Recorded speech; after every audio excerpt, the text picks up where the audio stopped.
Hello, my chaotic crew. As promised, here it is. Merry Christmas, Happy New Year, Happy Hanukkah, Happy Gift Giving, have Festivus for the rest of us.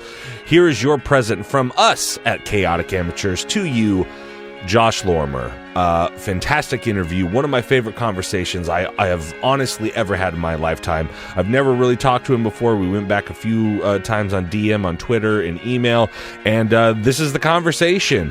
It's basically right under 2 hours, and it was absolutely fantastic. If you're a Sneak Attack fan, we talk Sneak Attack. If you're a D&D fan, we talk D&D. If you're a Batman fan, we get the name screwed up a little bit. And there was a slight Skype connection thing at the end where he would cut out, so I was like, oh, he's listening. And then I think maybe I was cutting out, so he was like, oh, he's listening. And we just talk over each other. But hey, babies, it's all good. And I'm very excited for you all to listen to it. Make sure you retweet us. Make sure you give us a like. Give us a little 5-star review there on iTunes, kid. If you're a Sneak fan, let him know. If you're not, into Sneak Attack yet, what are you doing? Get on it, folks. But enough from me yammering. Listen to the music. In a vast landscape full of adventurers, you are now listening to the world of Chaotic Amateurs.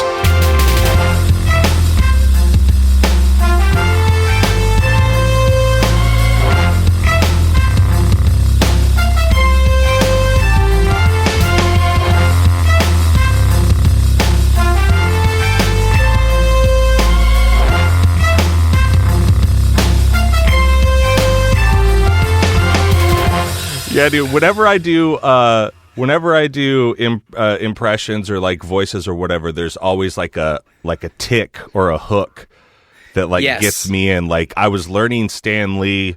I was trying to learn Stan Lee for the longest time. Now my voice is like a little bit deeper than his, obviously, But my thing with him was like you had to remember with Stan Lee is like he was born in 1922, so he basically almost had like a 100-year-old New York Brooklyn accent. Like that's why he sounded the way that he did.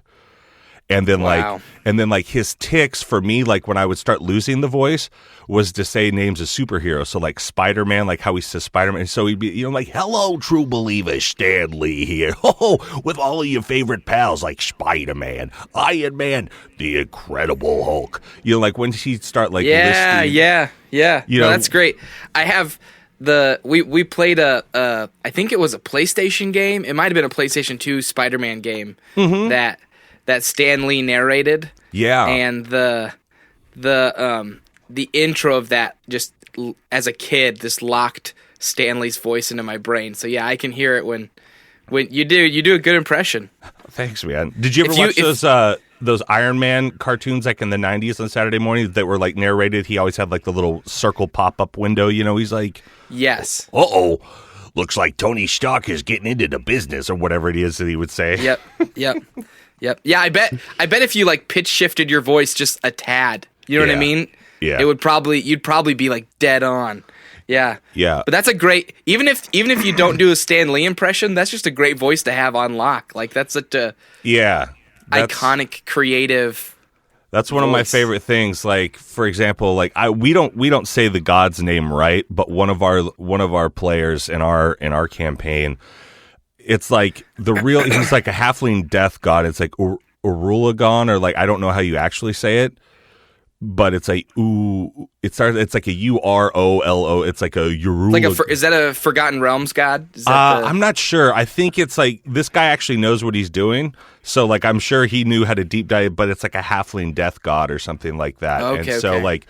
But at one point in the campaign and during season 2 last year, like I did this, there was like they were going through all these tests or whatever, and so they all got to like meet different people. So I had him meet him where it was like this backlit thing of the shadow. And he's like, as he's walking towards us, like he sees this big thing. It's like, I am the Hellhound, I am the Knight. Like basically being like, listing off like he's Batman in the animated series. But then like when he got up to him, like and then it's like the light sort of dissipates and you see this tiny little halfling god that you see, and then all of a sudden he popped into Ed Wynn's voice, which was like King Candy. I'm like, oh, hello, don't you know? So wonderful to meet you. And like the laugh around the table, just like so ridiculous. Like I love doing stuff like that. Those are great moments. People. But I want to sort of go chronological. It's just easier because of my ADD. I'll just we'll just sit here and gab like a couple of gals on a mom walk. I was curious. I was like, have we started yet? Or I just kind of, sort of start, but a little soft start there. But okay. As we all heard in the intro, we are here with Josh Lorimer, infamously of the Sneak Attack podcast, and now also running his own business with Titans of Altera. Josh, say hello to all of the Chaotic Amateurs listeners. What's up, guys? Happy to be here. The amount of times that now that I've heard myself named Josh of the Sneak Attack fame is hilarious to me. Mm-hmm. That feels so bizarre and strange, and it doesn't feel right at all.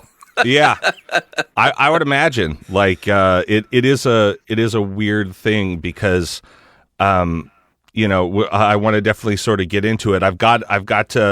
I've got my video screen on, as you can see. I've got notes, so I've got a thing where we can.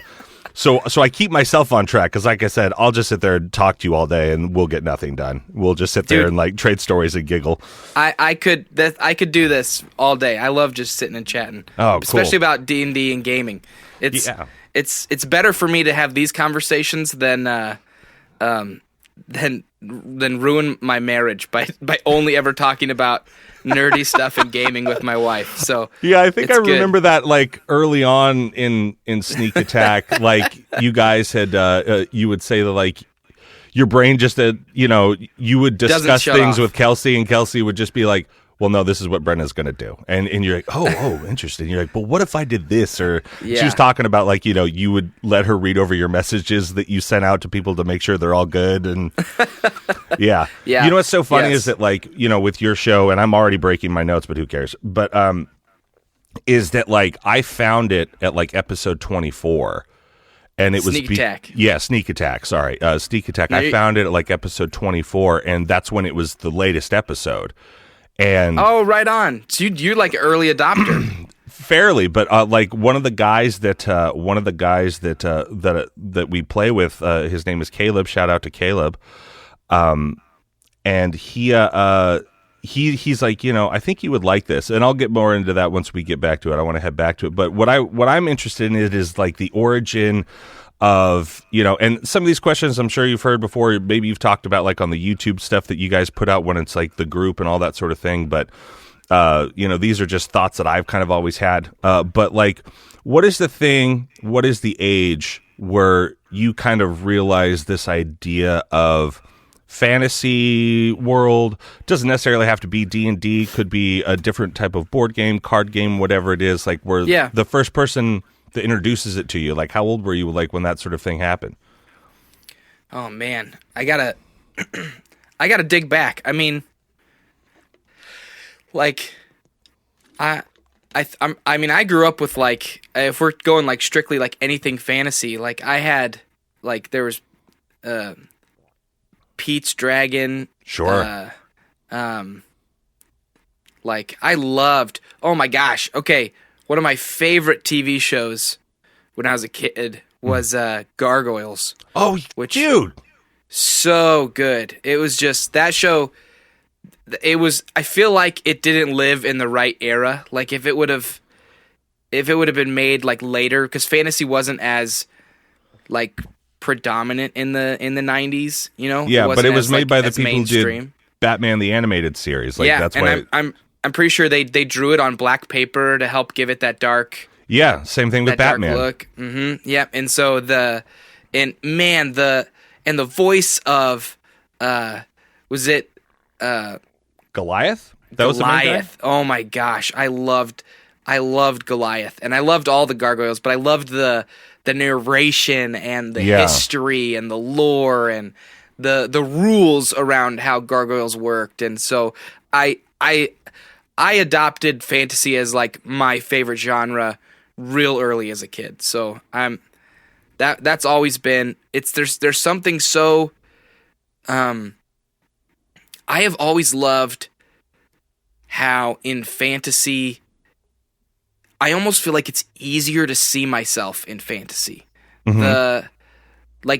I have a much easier time relating to a character in a fantasy world than I do to like all those real life TV shows that people were making for kids in the 90s. You know, Even Stevens and all that stuff.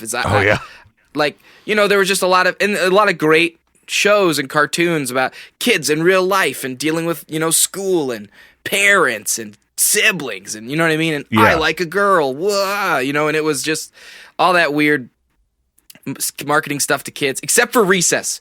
Recess gets a hard pass.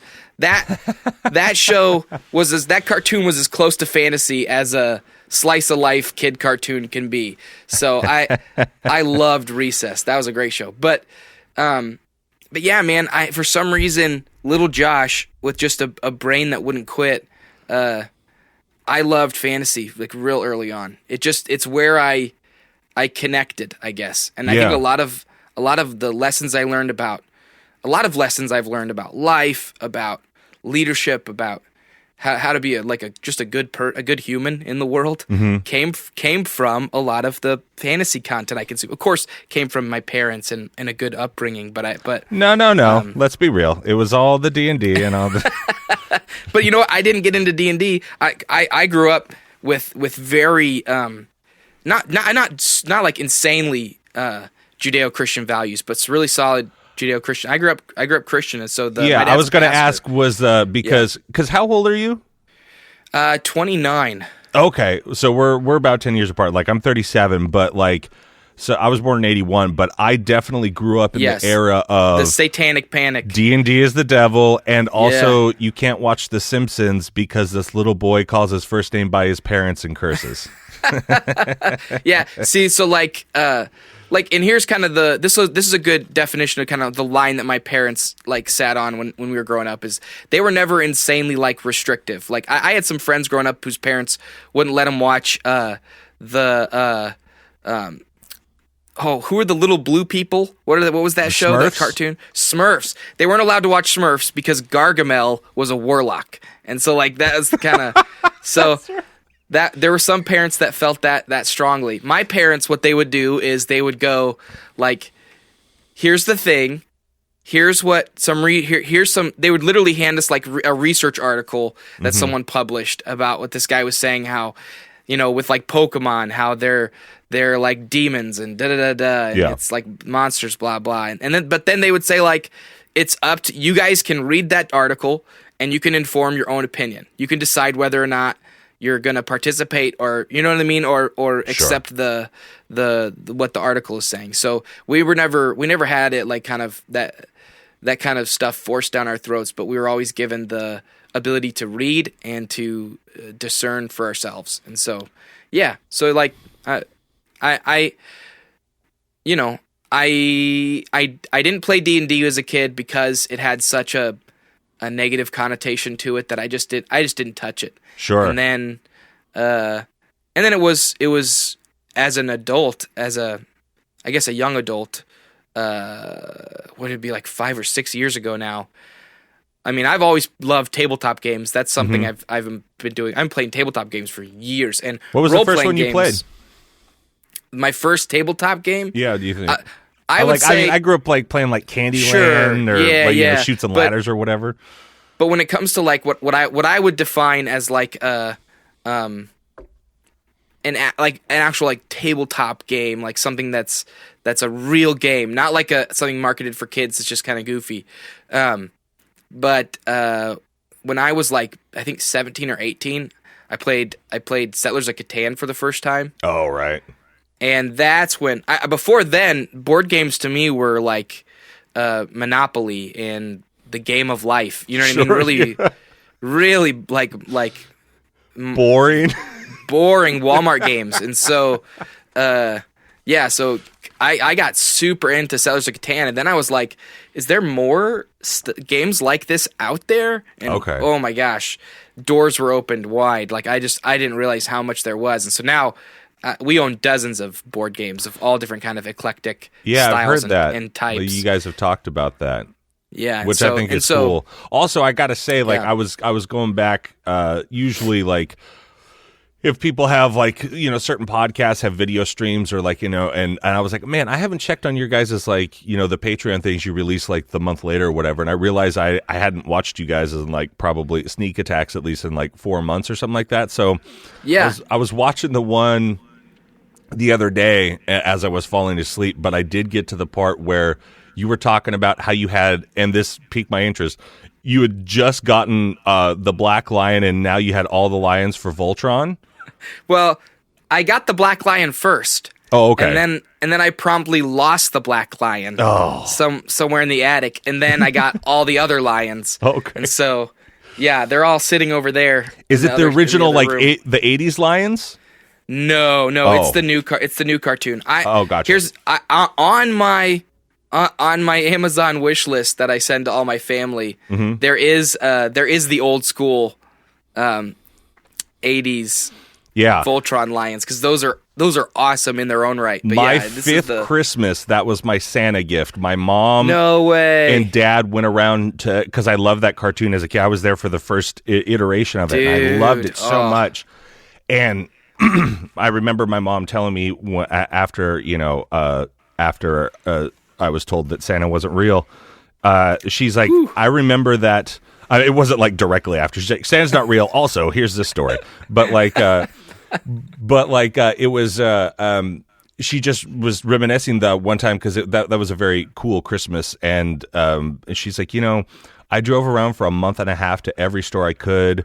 I drove to different towns to find all of those stupid lions, and I had those things for so long until one day we moved, and my mom threw them out. I was like, are you out of your mind? And even like old school Transformers, is it like I go on eBay all the time and like look at stuff. I'm like, oh man, that stuff is expensive now. Yep. That's why. But that's why, dude, like, what'd you think of the new cartoon? I thought it was really cool. The new Voltron? Yeah. Oh, I loved it. I absolutely loved it. I thought it was great. There was, I have some issues with some of the storytelling, mm-hmm. but at the same time, I don't level insanely critical lens on serialized cartoons. Sure. So I know animation is incredibly expensive, and so you're very limited, especially like hand-drawn animation. So I appreciate that stuff. I think they did a lot with that show. So I'm happy with how it ended. There was a period of time they had this like big first arc in Voltron where the whole goal was to defeat Zarkon, and spoiler alert for any Voltron if you haven't watched the first couple seasons. And the goal was we need to find all the lions, and form Voltron, and then defeat Zarkon, and kick butt. And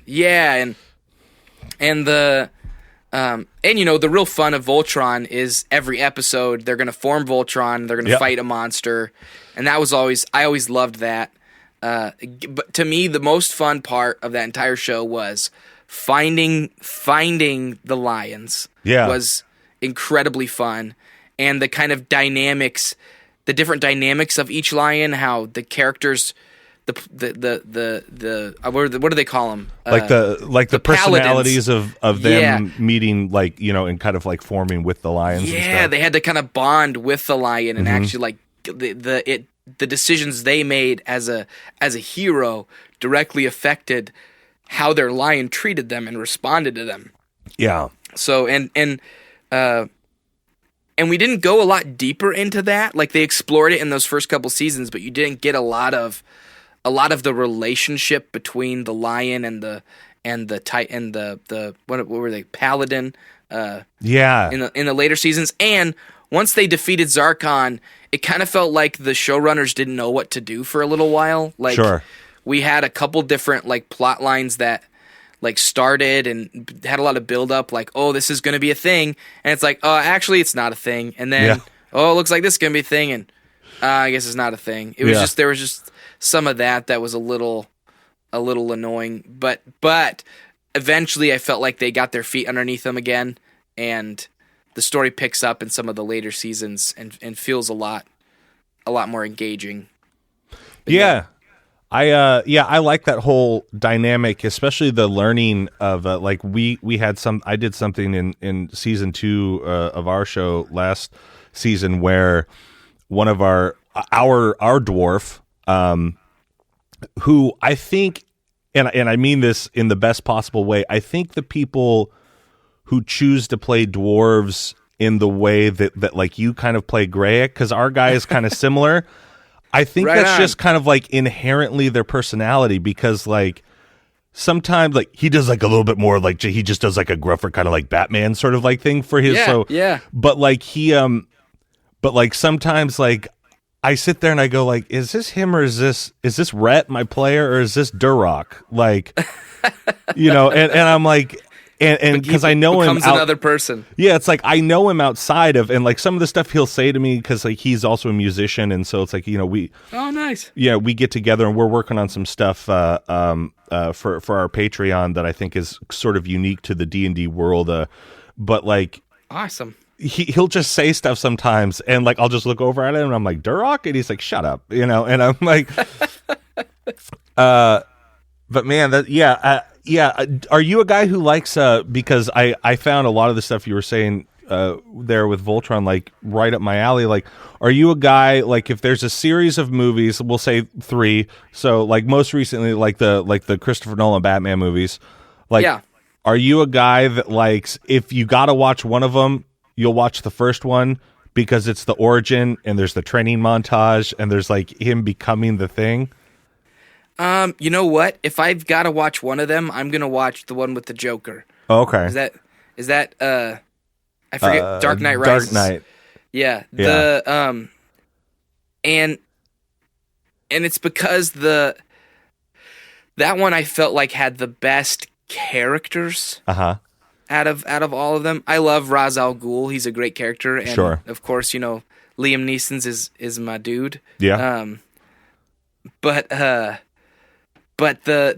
I just can't get past just really good characters. Sure. And good character writing. And so for me, you remember seeing that opening scene for the first time, that whole bank heist thing? Like, holy crap. Oh, yeah. Which, by the way, I saw online someone was saying something about how, like, Joker's the only Batman villain that never actually killed anybody directly. And I'm like, well, except for the beginning of the movie where he shoots 5 guys in the back. Like, yeah, so it's interesting. I guess like in general though, like I'm like everyone that knows this about me, like I'm a huge fan of origin stories. Like I was like, give me an origin story, stories are fun. Give me a training montage of like how they become like this, whatever it is that they or whomever it is becomes. Like I love that stuff. It's like my favorite, but yeah, as far as a movie, I would say probably Dark Knight, but like a lot of the times I'm like, I just want to see him train. Like I love that stuff. And there's a lot of there's a lot of movies that I feel that way with. I don't think most trilogies have a movie like Dark Knight Rises in the second film slot. Like most trilogies have a cruddy second movie. That's kind of the usually you can't get over a bad second film. But I do like origin stories. Here's the deal. I think what we love about origin stories needs to be like the movies that I think create really great sequels are the ones that keep the essence of what we like about an origin story. I think some people confuse like an origin story for just introductions. You know what I mean? That's all an origin story is just here's these new characters, meet these new characters. And so a lot of sequels just introduce a bunch of new characters and try and like redo an origin story for other characters. But but for me, it's to me a really good sequel takes everything you've been developing in the first movie and you just continue developing it. And so it's like you realize a good character has so much depth that you don't get to see all that depth in one movie. And a great if we're sticking with like kind of cartoony fun movies no, we're not, we didn't stick with them. We were at Dark Knight Rises. I think one of my favorite examples, and it is kind of a cartoony fun movie, but the I thought the second Kung Fu Panda movie was really good. Oh, I've heard you say this before. Because we got to learn, we got to see this character that we fell so much in love with in the first movie, but we got to learn so much more about that character. See how this isn't just a doofy, you know what I mean? Like this, there's so much more to who they are. And plus, you got Jean-Claude Van Damme in the movie, so yes, which is great. Get a couple sound bites of that, and you're good. See, he was my first impression I ever learned how to do when I was like 12.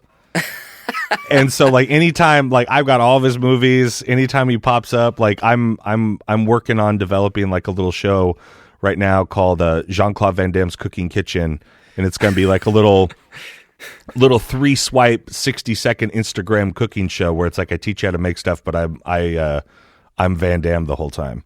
Nice. Do you remember the last time he became a meme? It was it was a truck commercial, I'm pretty sure. Oh yeah, there's that. Yeah, where he does the epic splits in between the two. The epic splits and the music's playing in the background. Yeah. I think after that, though, he had the GoDaddy commercials where he's doing the splits and like playing all the musical instruments. Oh, I forgot about that. Yeah, he's like playing the maracas, like doing the splits and all that sort of stuff. And he's leaning into his meme status, which is wonderful. And now I don't know if you've seen it, but he does those Doritos commercials that are like they're like on like the little 15-second ones like on YouTube and stuff like that. They're just like or like before stuff on Hulu, I think. But yeah, he's well, you know, he put a lot of that money up his nose in the 80s and 90s. So like he's got to get it back, you know. Yeah, that's fair. Oh man. Okay, I wanted to mention. Yeah, please. I think one of my favorite examples of like realizing that your characters aren't fully realized after the first installment is Avatar: The Last Airbender, because you get to see. Like, here's the deal. This is kind of what I wanted for the new Voltron, and why I was a little disappointed that they flushed through some of their... And just to be clear, you're talking about the animated series. Yes, The Last Airbender. Just Avatar, making sure. The Airbender, I the love animated series. Yeah. It's great. The movie, it doesn't exist. We don't talk about the movie. Then we're on the same page. I just want to make M. Night sure. problem. Yeah. But, like, and people have argued with me about this, and I'm fine with different opinions. But I think I wished Voltron would have stuck in everything they did in season 1. I wish they would have made that multiple seasons and made Zarkon a much more credible, bigger threat. Like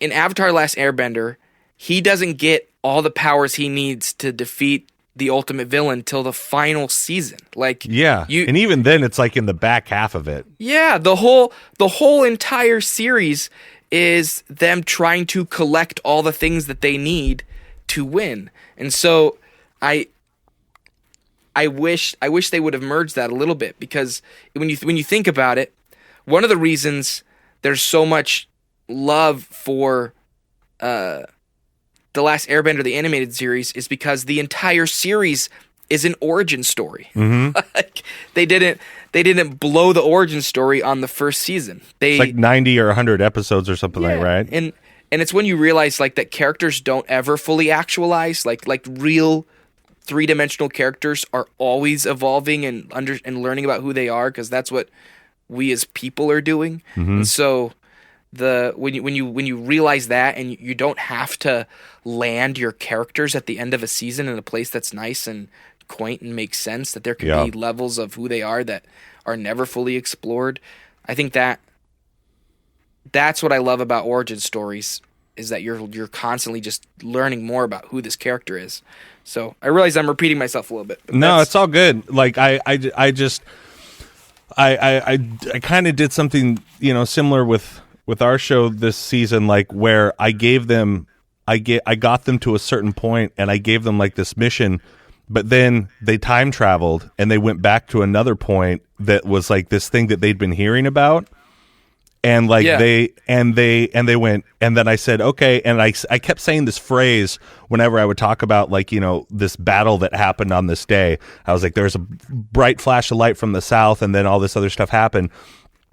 And then on the episode where I had them like go through the whole thing, I said, you realize you're coming from the south. There's a bright flash of light.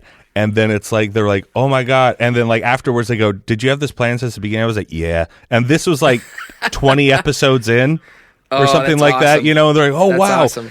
And then like they're navigating in the past, and season 3, they have to, because we did 47 episodes for season 2, and we do about an hour, like you guys, like 55 minutes.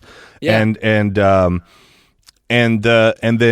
was like, I'm only halfway through my story. I was like, can I just do season 3 as well? And they're like, yeah, sure. So right now we did a couple of interstitials, like we did like 4 episodes of one of our buddies' birthday episodes, like where, you know, we played for like 6 hours and he wrote like a whole adventure and stuff. That's awesome. Which is really cool. And we kind of created our own world.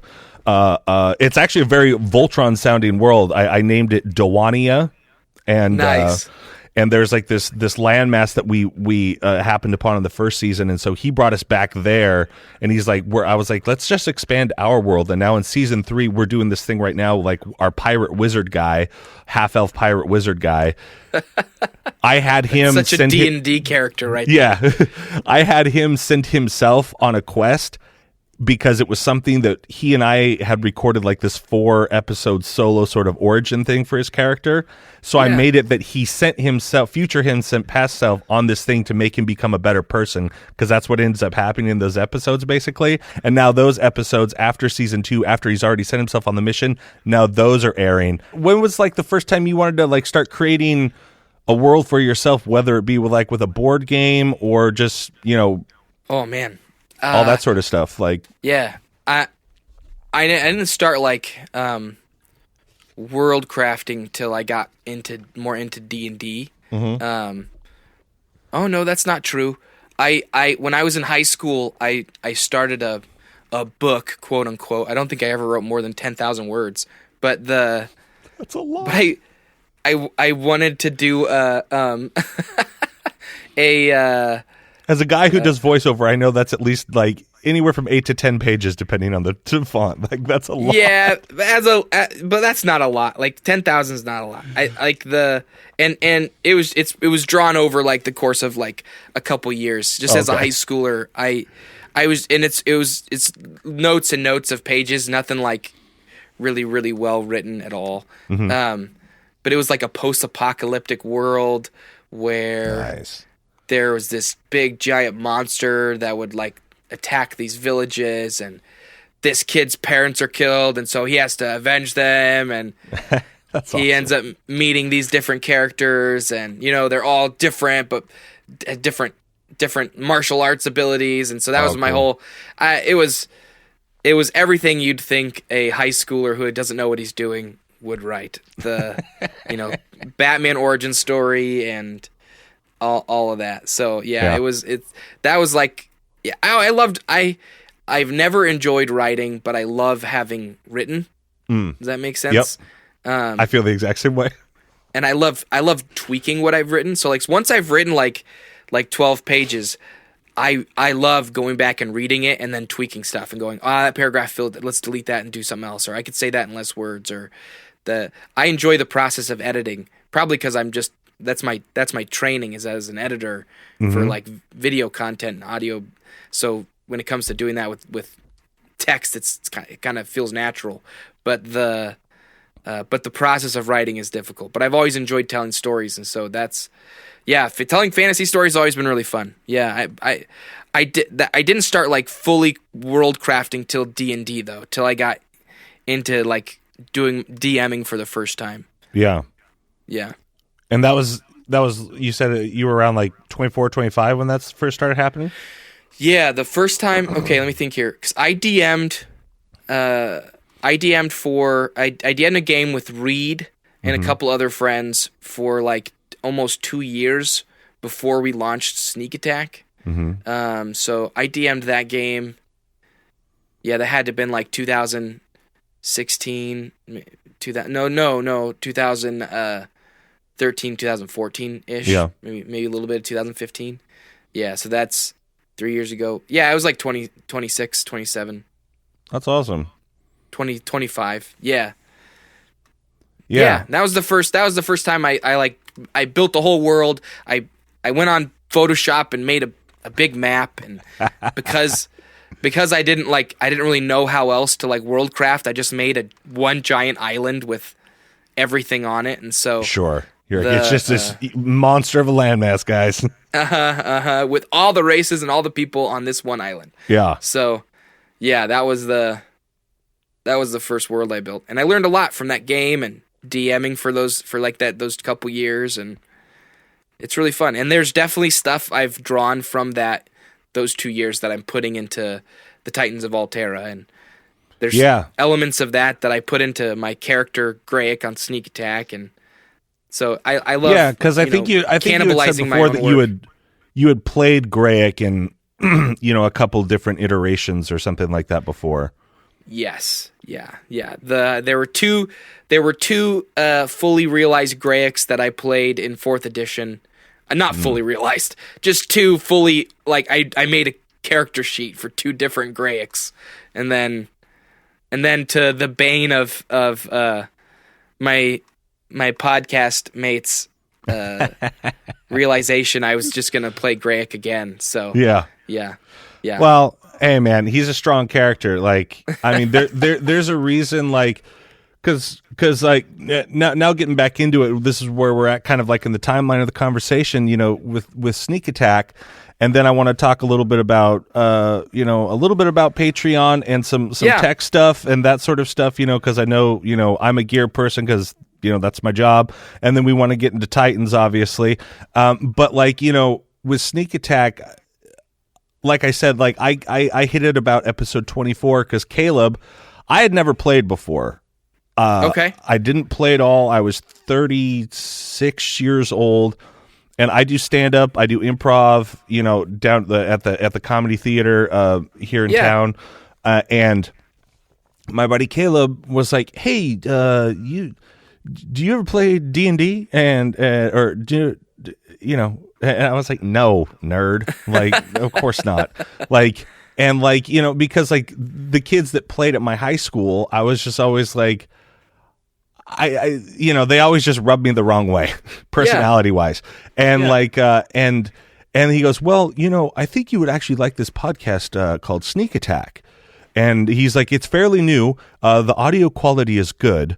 Because I'm a snob about that crap. And he's if you work with audio, you're going to notice any issue. And he's like, but basically, he's like, they've got a guy in there who does a voice, like people do, but basically it's improv and voices. I was like, all right. And so it's like, I listened to like episode 24, and I can't remember exactly what is happening in that, but I was like, I listened to one episode and I was like, oh, this is actually really nice. And so I went back that same day and I listened from like episodes 1 to 5 in the first day, and I was hooked.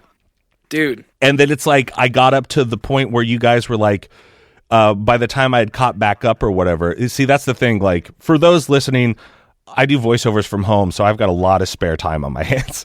And so it's like, and I do a lot of the housework, and I did, at that point in time, like I was doing a lot of the housework, so I had a lot of free time. So I was just like listening to episodes. And then it's like I got into the mid 30s when you guys were like in the Chronicum, basically. Gotcha. And then it was like, I was like, well, I'm caught up. And I was like, I don't remember a lot of stuff because I started weird. And so like I went back to the beginning, and I did that probably 3 times until like you guys were in the 90s. So I probably started it over from the beginning like 3 or 4 times. And then I would just kind of catch up to where you guys were. Wow. And just right on. Because like, also like you, I've heard you say this before, like I forget everything. Like I've got ADD and dyslexia. So it's like, I would listen to it and I'd be like, I don't think I ever remember this happening. Like, or like callbacks from like, or newer episodes. It would like help me like remember. Cause like I just finished the whole thing again, probably about a month ago. And that whole segment where Grayek like gets Gaius cast on him and he's just like mumbling or whatever. And like, you guys are like in the forest and like fighting the zombies and then like Akio's dad and all that stuff. Like that little like 15, 20 episode arc, whatever that is, like that whole sort of area, that's right when I was getting a divorce and having to move out and like do all this stuff. And it's like I would listen to the episodes but not really process them. So it's like I re-listened to that for the first time since originally hearing them air, and like I was like, I don't remember any of this. This is great. And then that whole arc where I had to play tell me about that. A doofus for like 10, 15 episodes. Yeah. Oh man, that was rough. That was rough for me because I'm a talky character. I'm not charismatic, but I like to talk. And so it was real hard for me not to like be able to contribute to the dialogue at all. So I was just, and I'm a real big believer in role playing your character. And so you can tell, man, I will commend you on that. It's very good. Thanks. I constantly had to force myself to make dumb choices because I was just a dumb character. Well, especially like, I mean, I started because like I said, it's a podcast that I can listen to very, very easily when I'm just doing stuff around the house or I've got errands to do or what. Like I started over again like the day after I finished it. I'm on episode like 19 or 20 now or something like that. Yeah. It's just like I'll pop one on and like listen to it as I'm doing errands or whatever that day. And like several times, especially early on, they're like, Josh, why are you doing this? You're like, it's not me, man. It's Greg. Like, this is what he would do. Yeah, and why are you guys mad at me? Yeah. And it's like, it's it's very commendable because like I don't know. I learned how to play D&D. Like we started a D&D podcast. We started ours because like I got into it, and then I hit up Caleb and I go, this show's great. He goes, you want to start a D&D podcast? And I was like, yeah, I do. He's like, have you ever played? I was like, no, I haven't. And so like he had the 5e starter set. We played for like maybe 60 minutes total. We played 2 like little 30-minute sessions where he was DMing and it was me and this other guy. And then we found our buddy Rhett, who plays our dwarf this season, but he had only played up to 4, so he DM'd the first season and kind of like relearned it. And then we had another friend of ours that kind of quit halfway through, and I ended up playing multiple characters because I can do multiple voices just so we could finish the season. And then I was like, you know what? I want to take over DMing for season 2. And I've been playing D&D for 8 months at that point. But I can't tell you, it's more fun to like sit and create and do all the stuff. And I would just watch YouTube videos for hours on like DMing and like different stuff. And like, and going back to Last Airbender, in my first, in the first 5 episodes, I give him a classic dungeon crawl, like where they go to this dwarf's, like, this mausoleum, the mausoleum of Hiruk Dragonsbane. They go underneath ground. One of the puzzles they had to solve was Airbender. The last season, him and what's his name? Zuko. Yeah. Where they do the posing on the steps to like do the same form. I had him do that sort of thing. And nice. But it's what are some of your favorite Greg moments? Because I have a couple, and I'm hearing new stuff like when I go back and listen to the beginning, just like early on, like I heard the origin of name's Greg, when you first started it was like right after like excuse me, sir. Yeah. It was like right after the meteorite hit the town, you know what? I think, okay, there's 2 types of moments I enjoy as Greg. One is when everything finally clicks and I do something awesome. I will never forget the moment where Greg defeats James. That was one of the most satisfying D&D experiences of my life. Because he just killed Furman, your chicken guy, right? Yes, and I'm in these iron chains, and Reed had this whole plot line where he intended for us to all be carted away to meet this villain that was going to set stuff up for, what he had planned next. But then Danny, playing Akio, realizes he has an ability that can unlock locked things, and and then Reed rolls a critical fail for James in our grapple, and I get to just roll like extra damage on him and just destroy him. And that moment where I realize I get to do that was such a great moment. There are multiple moments like that throughout the show. You got 152 episodes. You're bound to run into those. Just mathematically, and they feel amazing. And that's what I love about D&D. Is you can guarantee that moments like that will happen to any group. And then the other moments I really love as Greg is when I annoy the crap out of everybody else. Yeah, those are my favorite. I love those moments where I just, and sometimes it's intentional. I'll wholly own that sometimes it's intentional, and sometimes it's just me being me, and and it leads to a moment where everyone rolls their eyes, and it's just really funny. I get a kick out of those moments. So I think one of my favorite like things that like made the whole group laugh with you, and I think it's in the later episodes or whatever, but it's like where it's baby Greg and it's like, oh, my beard hurts, like it's like, oh, baby Greg and his beard hurts. Like beard you guys would all that's by the way, that's a stolen line. I didn't come up with my beard hurts. That's Zach Galifianakis. Oh, okay. He's impersonating a 3-year-old with a beard. Oh, okay. It's one of his characters. But yeah, it makes me giggle so much. And dude, there's so many things like that, like like I said, when I go back and I'm on episode 19 again, there's so many things early, like the whole arc of Akio and Sherwood, like where they're just plotting, they're like, dude, we're gonna cut his leg off. Like, yeah, we're gonna cut his leg off. Like, I love like how conspiratorial those two are, because like they're both such quiet guys. But even like in some of your guys' YouTube videos, like they sit next to each other and they've got their own like little asides where they're just like giggling with each other. Oh yeah, that's some of the beauty of Sneak Attack, man. Is that you have 5 people who are all clearly friends. Yeah, but also have clearly different interests. Yeah, Sherwood especially. He's my favorite. Like I started playing Gnome Druid, and I based him a lot off of Sherwood. Just like, no, I'm not gonna do that. I'm gonna go over here and do this thing or whatever it is. You know, just kind of like, like a grumpy old man of like, get off my porch. Like that's how I kind of view Sherwood. Where he's just like, I love Mike. Where you'll just hear him like under his breath, be like something will happen. You go, okay, well, yeah, you know. yeah. and that's what when he moved from Sherwood to playing Milo. He gets so frustrated that he can't be grumpy old man. I know, while playing, which is interesting because I would say, like Mike, almost more than anybody at the table. Like I would say Mike was the like most improved throughout the 152 episodes. You really see him learn how to role play and become. Had he not played before? He'd played with us before, but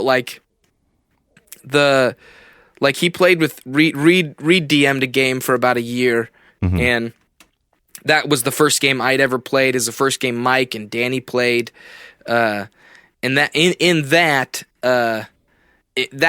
game had no consequence, and we were just total goofballs. And some people were gone some weeks, and so the story wasn't super coherent. Although Reed did his darnest to keep it coherent, and so more or less, Mike was new to D&D in general. Like he would never. Mike's not the guy who was gonna go buy the player's handbook and read up on how to play the rules. And he's like, I'm just here to hang out because I like these guys and I enjoy playing this game or just hanging out with them. But through the course of Sneak Attack, you really see him like, it's like, Mike, what's your AC? And he's like, I've got 17 written down. I think that's it. But by the end of the show, he understands the process better than some of the people at the table. And he became quite an expert on D&D. Just you just see his understanding of the game and the process of role playing grow. Which is really, especially with Milo, because really he has to be happy. Like and I know that he's supposed to be 14, but basically he played him like an excitable 8-year-old on pixie sticks. Yes. But like, and there were a couple times where he's like, all I want to do is what Sherwood would do, and he's like, oh, he's like, fine, this is what he does, like, and I thought that was really good. And dude, when Danny comes in as the colonel for the first time, and you guys all lose your mind. That was fun. Did you guys have any idea that's what he was going to do, or was it just like, I'm going to play a new character? Like, what did he set you guys up for anything, or was it just like blank slate and also here's this ridiculous voice? No, Danny would just troll us. We'd get text messages, and he'd say, "I'm going to be an orc pirate," and that would be the text message. And we're like, okay, I guess, like, that's fine. Be an orc. We all express that in half of our backstories. No, in all of our backstories are issues with orcs. And so so you're just going to, and so he would just troll like that and say, I'm going to be this. Or he'd say, I'm going to be a gnome druid, or, something dumb. He just would, I'm going to be Sherwood. And so it was just, when he showed up, it was nothing that we had expected. So that was a very honest reaction from the team there. I gotta say, dude, the first time he calls you Fat Gary, and like everyone like loses heart, but then like he started evolving it to where like you'd be talking it and just kind of under his breath he'd be like, fat, like he like almost like addressing you, where he'd be like, fat, quiet, like. Or like when he's drunk and like, at the bar, like, and when you guys are with Brenna's dad or whatever, and he's just like, Gary, fat, and like he's like calling out for you. So ridiculous. Yeah. There's so many things that like every single one of the players at that table that I relate to. That's cool. If it's like, the silliness, or it's sometimes, annoyance with people, or it's like, because it's like sometimes it's like, come on, guys, let's like move the game along. Like, like even me as a DM, and because then I'm like, oh, that's what it's like, and then like during the birthday session, Caleb, my buddy, he was running. He's like, he looks at me, he goes, is this what it's like? And I was like, yep, enjoy it, sucker.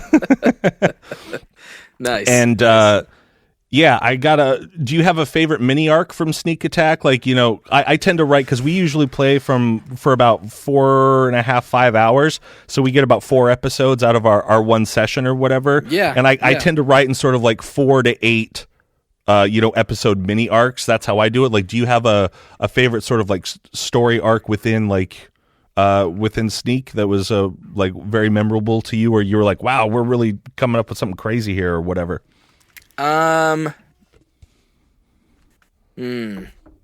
Favorite story arc. You know what I think probably my absolute favorite would be when Greg and Sherwood got separated from Brenna and Keo. That was probably my absolute favorite. Yeah, that whole the team trying to get back together, being split. It's terrible for D&D, because you're like, Reed had to scramble to world build 2 different ends of a game. Yeah, but he did a wonderful job. Yeah, and what we got was an incredibly fun story like that.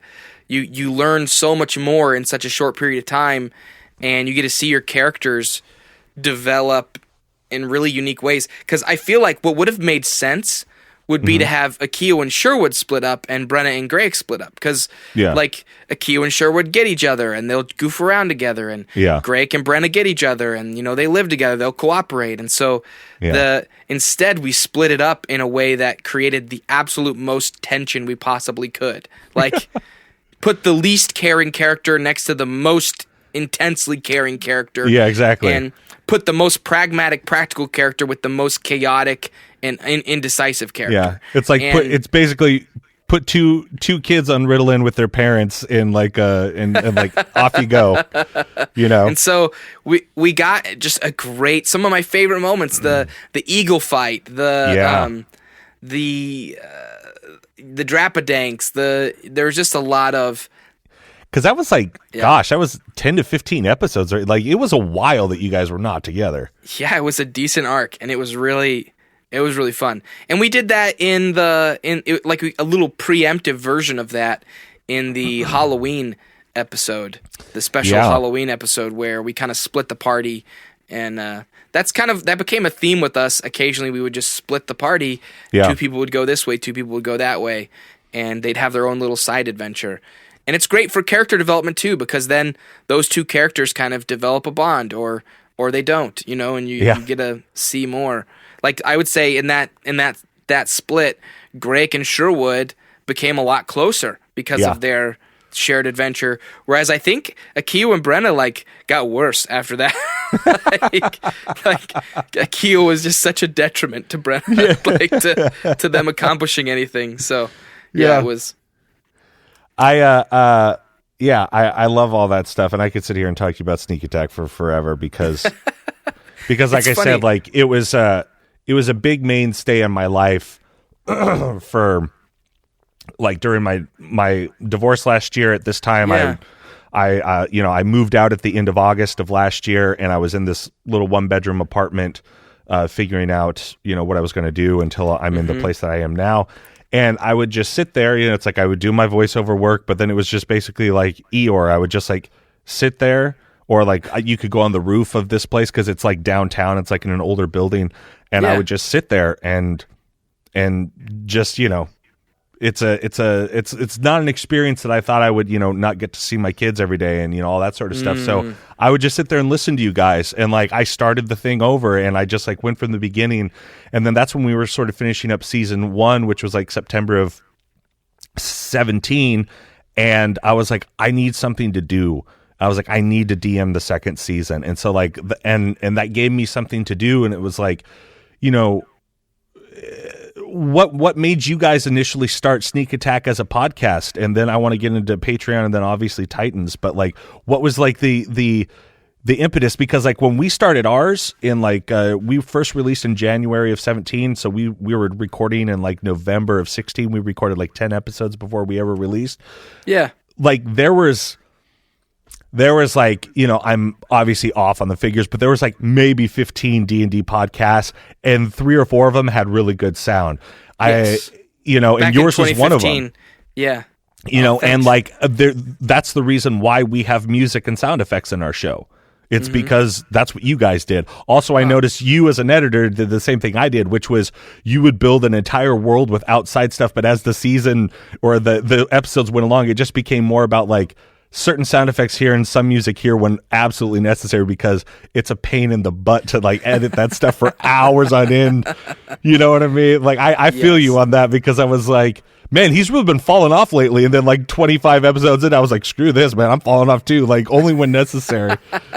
It's such a pain on the editing perspective. Yes. But but why did you guys decide to do it as a podcast?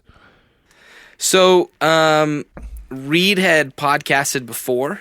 Oh, that's right. And I was looking back over some of my I journal a little bit, and I was looking over some of my old journal entries, and I was around 2015. I was trying to come up with podcast ideas. Podcasting was it was just starting to come around the corner as a viable media source, and I tried to do some YouTube stuff that just didn't feel there was any point in trying to do that, because it was just such a huge market. And so I'd been looking for, I want to do a podcast. Maybe I'll do a podcast about this. Maybe I'll do a podcast about that.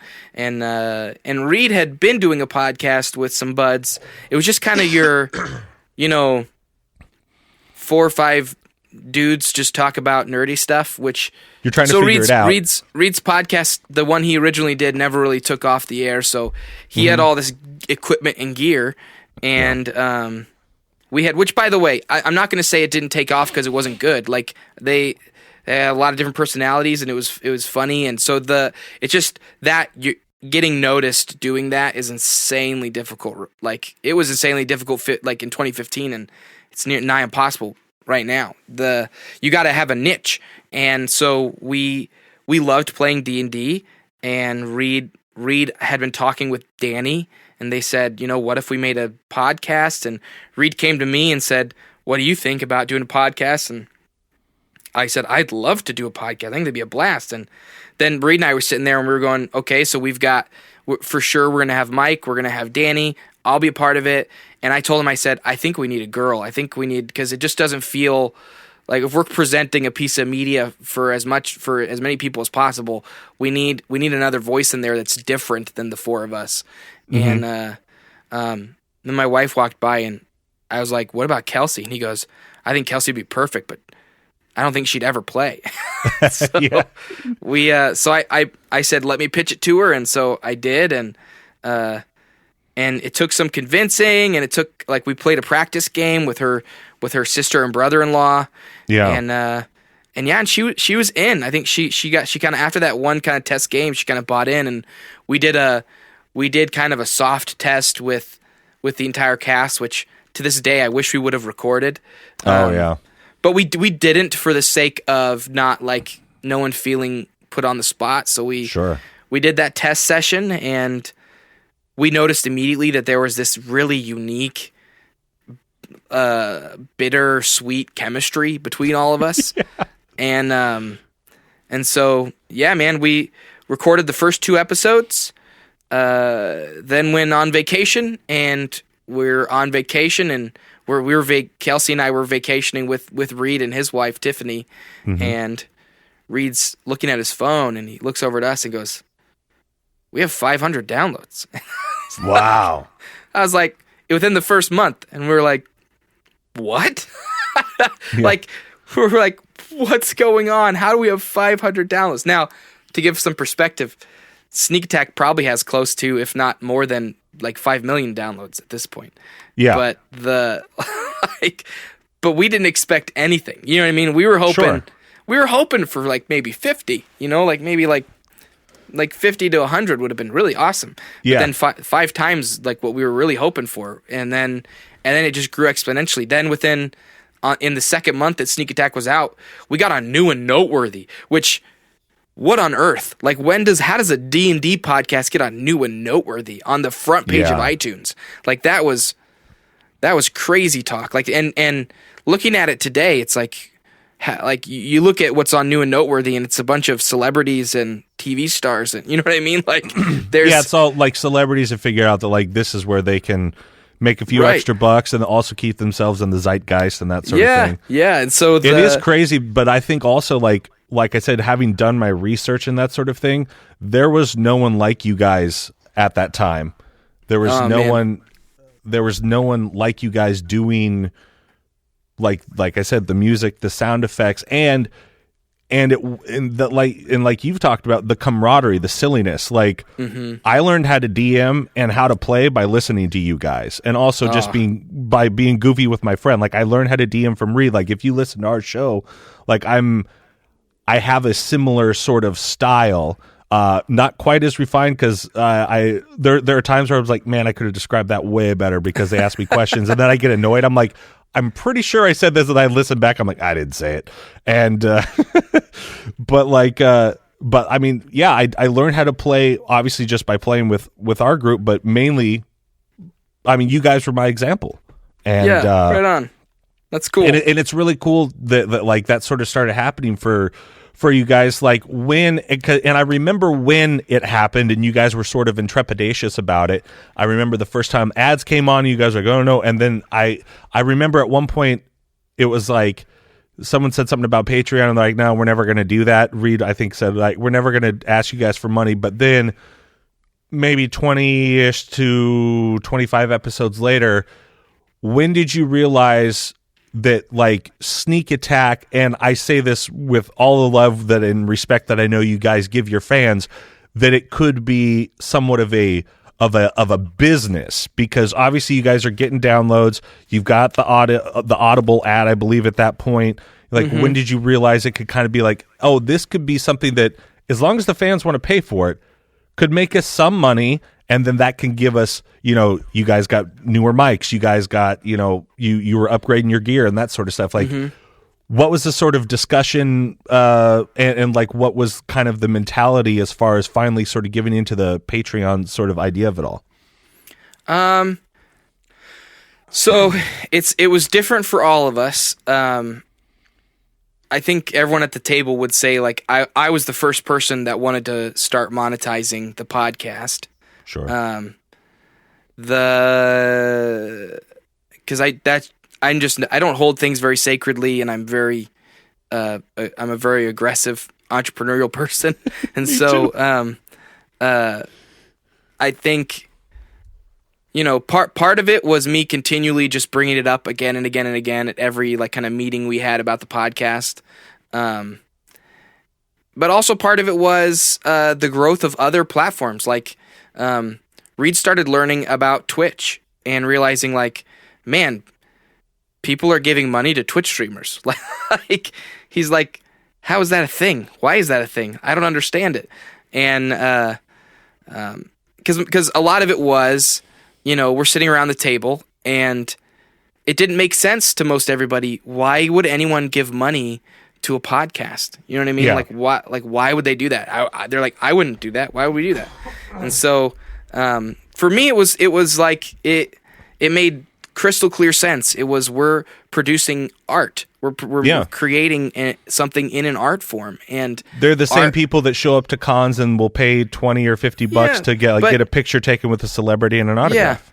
Yeah, but for me, a lot of it was art has value, and what it's contributing to people is something that is intrinsically worth something. And so it wasn't so much like that I thought like, hey, there are nerdy suckers out there that'll pay us for doing something that we don't deserve to get paid for. It was, no, I think anyone, and truly like anybody who's creating some type of creative art like deserves to be paid for it. And now like in truth, like the market, the like people determine ultimately the value of that artwork, like that's been true with art forever. But yeah, and so I think it was just a matter of everyone at the table kind of coming to that same conclusion that what we're doing is worth something. And I think we were about 2 years into it.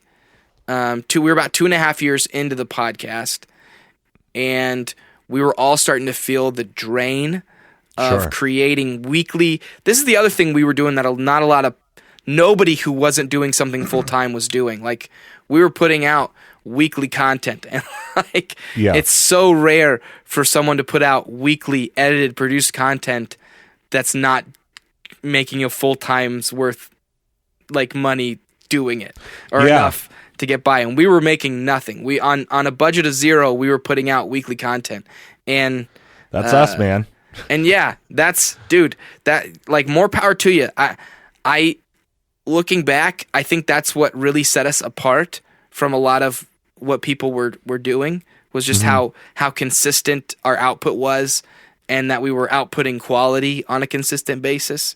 But yeah, and so we ultimately all kind of signed on doing the Patreon, and I don't think we would have had the energy to see it through to the end if we hadn't done the Patreon. I don't think we could have finished off the way that we did without it. So a lot of it ended up being kind of by need a little bit that we pursued the Patreon. We realized that if we didn't, there was a fair chance that the podcast would die. Yeah. That we wouldn't get to see the story through. And it wasn't until after Sneak Attack was done that we started having conversations about, now we're monetizing. What do we do with this monetization? Like, how do we created an LLC before we ever started taking in revenue. Cause I was going to ask that if you guys incorporated or LLC'd. Because that's just for anybody listening. If you're going to do that, if you're going to LLC, if you're going to start taking in revenue with your friends, like it's such a good idea to write everything down on paper, decide what everyone's equity is, like figure out like what your payouts are going to look like. Just because when money starts coming in, if you don't have those things figured out, it can ruin a friendship. And so, absolutely. Like even for us, it was very uncomfortable. Like that whole process of figuring those things out. And and it's like, we how recently, much do you get? And it's like, hey, like in your case, I would imagine there was some sort of a conversation where it's like, well, I edit the episode, so do I get more money? That sort of thing. Like, and I'm not saying that conversation happened. No. I'm just saying like that would be something. If that were to happen to us, because look, we've got two patrons. We've got a $1 one, we got a $10 one. But our $10 one, that's like, she's kind of like your guys' Jest Lou. You know what I mean? Like she is a fan. Like she is down to ride. Like she Yeah, she's awesome. great. And shout out to April. And Nice. but like, yeah, that is an interesting thing. I mean, even like I used to play music in bands and that sort of stuff, and it was always like, luckily it was a three piece. So I was like, okay, it's like we each get this much, and the van is the fourth member, and it gets this much for. So if we get $100, then it's like, we each get 25 and the van gets 25 for gas. Like, that's just how it works. Nice. Those are very weird conversations to have, Yes. like monetary conversations with, friends and that sort of stuff. It just lends itself to being awkward. But where I was hopefully it's at, not ego thing. Like, you don't want people to think ego as far as like, wait, why are you getting more? Like what? Mm-hmm. Because what, and have those arguments before you start getting in money. Because what happens, what a lot of unexperienced people will do is they'll just start getting revenue because it's like, hey, we have an audience. They want us to make T-shirts or they want us to create a Patreon. So you do that, and then you start getting money in. And then you start going, well, who gets the money? And when the money's there, the conversation about who gets the money becomes a little bit more visceral.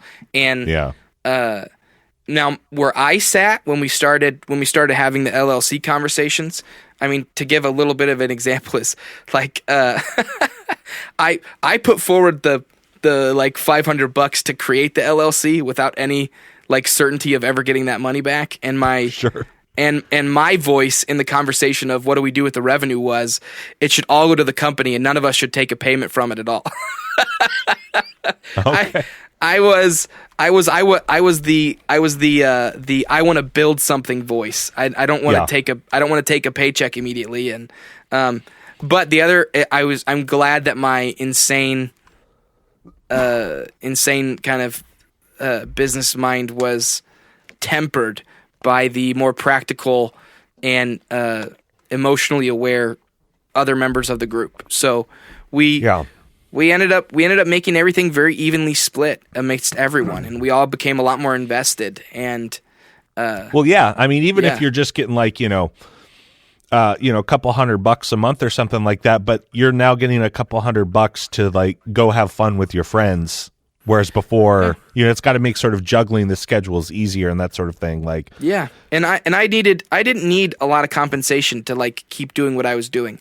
I'm just a crazy person that doesn't mind me too.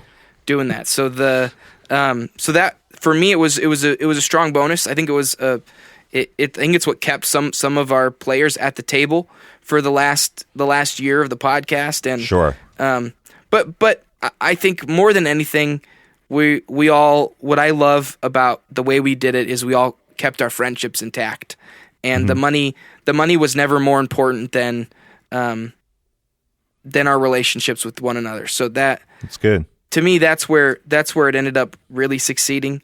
You see a lot of young kind of creative businesses like that get kind of shot in the foot because the people in charge seem to care. They end up caring more about the product or the profit than they do about the relationship, and that's a dangerous place to be.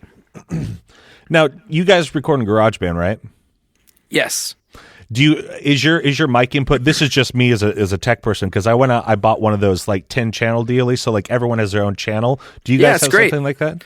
Yeah, we have a old Fire Studio. Presonus Fire Studio with I gotcha. I was just wondering because 8 like inputs. Yeah, I could tell. At one point I was like, either they got really good at balancing their levels, or they've got something where they each have their own track now. Yeah, and like because like we've got a guy like our bud Ren, the guy who loves the Death God. He has a very soft voice. He's which is hilarious because if you met him in real life, he's like 6'6" and like 300 pounds. Like he's a big guy, but he has this very sort of like lighter voice or whatever. And so it's like awesome. I always have to like bump him up, and like I've got like presets for everything, and it's like I kind of know where I know that I have to go down to like -4 dB. I know that our Pirate Wizard guy, he has a higher voice, so I have to take him down 5 just because his voice, just because it's a higher, in the EQ range or whatever, like it's gonna cut through. Durock, our dwarf doesn't realize that when he yells, he has to back away from the mic, so he's down. It's just like all this weird tech stuff. And then I gotta ask you a question, like, just because it was driving me nuts as a sound person, and I guess this is how I lead into Titans, is like in the first couple of episodes, it almost felt to me like your track got muted or something because you were so much quieter than everyone. And then it's like episode 4 or 5 or something like that. Then I was like, or maybe it was 3. I can't remember because I think there's only like 5 or 6 out right now. But like, then Titans? it was like Is you this what guys you're talking came. about? Yes, in Titans, where it's like I think it was like the first 2 episodes, your mic specifically seemed low, or it's like you had muted the track and like the condensers were just picking up your voice, like sort of ambience wise, because everyone else seemed to be kind of like up on it. But then like episode 3 or something, it was like everyone was equal again. Yeah, so a lot of it's because we changed our recording like location. So okay. Here in the attic, there's a really big room, and then there's a little smaller room kind of tucked to the side. Yeah.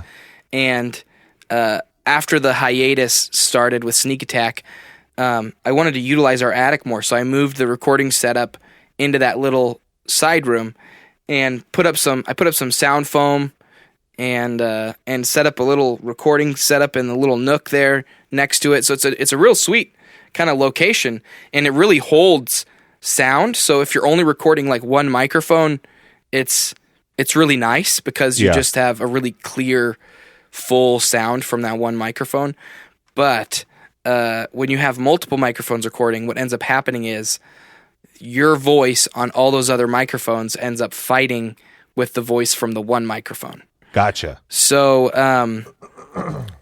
what I ended up doing with episodes 1 and 2 to try and compensate is whenever someone wasn't the chief voice talking, whenever someone wasn't like the voice you needed to be listening to, would you noise gate them? I just deleted the audio from that section. Oh, wow. Okay. So I just completely removed it. And then and so like anytime that I'm narrating or giving narration or talking as a character in episode 1, my audio is fully there. But any time if I'm just, and this is the mistake I made with episodes 1 and 2, is I ended up deleting like all of the affirmative stuff. So if I'm going like, yeah, okay, you end up hearing that as this weird background sound. Okay. So what I did episode 3 and onward, which I'm gonna, at some point, if I get the free time, I'm gonna go back and re-edit episodes 1 and 2 that way to just get the audio better. Because that's the chief complaint I hear is that the audio sounds funky those first 2 episodes. Or it's really funny because some people I didn't ever want to approach you online like and be like, hey man, but it was a question just like as an editor, because I know sometimes like I've messed up, like I've because similar to you guys, like we keep it PG-13. If someone curses, I just bleep it because I've always thought that sounded funny.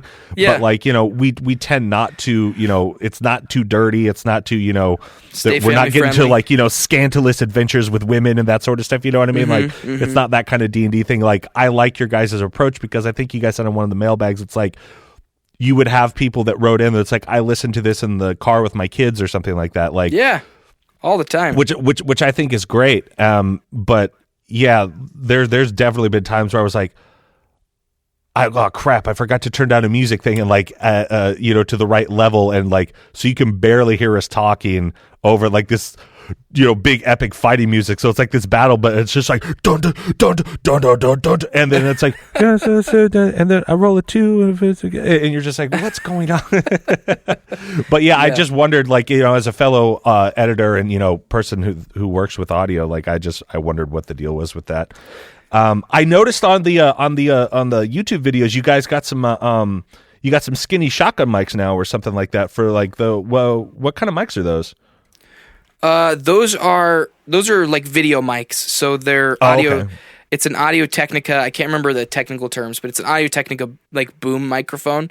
So, right. So boom, like I thought it was going to be like I thought it might have been one of the Sennheiser ones, but yeah, it's like the Audio Technica like 220 or something like that. Yeah, and that's something something a lot of podcasters could. I think video and audio are very different platforms, and so even the microphones that you use for them should be different. The reason I don't know, you might be able to hear my dog in the audio. I apologize. No, it's okay. I've got a dog as well. Yeah, that's my Great Pyrenees. They love to bark. Yeah. But I just rescued back in July. He's a Maltese pit bull. Nice, so that's good for you. Right on. He's got like the medium build of like like that bulky build of a pit bull with that tank head, but his hair is like long and sort of crazy, and because of the color, it's like black and gray. He kind of looks like Doc Brown, like it's all over the place. It's hilarious. Yeah. So we use those boom microphones because they're easier. You don't cover the face up at all. People can still see expressions and all that. But yeah, they also use those kind of microphones a lot. For movie trailers and television promos. It's a specific one. It's a Sennheiser. I can't remember the numbers, but those are used a lot in for those in a world where time doesn't exist, like type of things or whatever. And there's a bunch of different types of mics that all have different unique purposes and uses. Yeah. They're like very, I always use dynamics because we play in my living room and I've got a bunch of couches and and then I've got some tables in the middle and that sort of stuff. And so I use, basically SM58s in like the Audix version of it, which is like a 99 or something like that. Nice.